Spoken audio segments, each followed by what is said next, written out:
Alright everybody, welcome back to Skyway Classics YouTube channel. We're now cruising down the street in our 1964 Chevy Impala.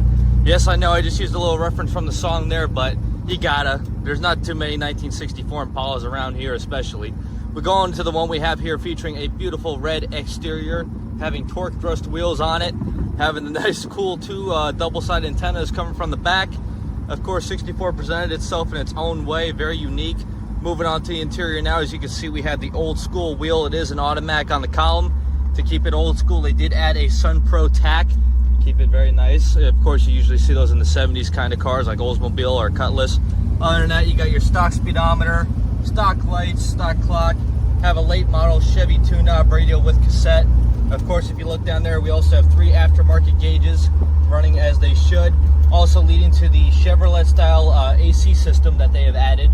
Leading us under the hood with the small block Chevy, added with headers and nice new intake. Other than that, it cruises pretty good as it should. Of course, with these older cars, you have to have a little patience. But other than that, they go smooth as a Cadillac, healthy as a horse. Also want to mention that this inside is very nice, having the lucky fuzzy dice. Being that it's an older car, we have the comfortable leather bench seat.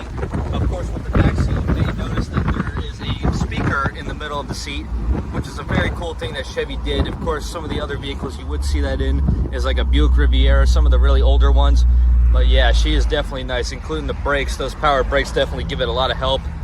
In fact, even with the power top, I forgot to mention, it has that nice power white top to really add some class. But as for now, we're just going to get it turned around and up on the lift, so stay tuned to see the underneath.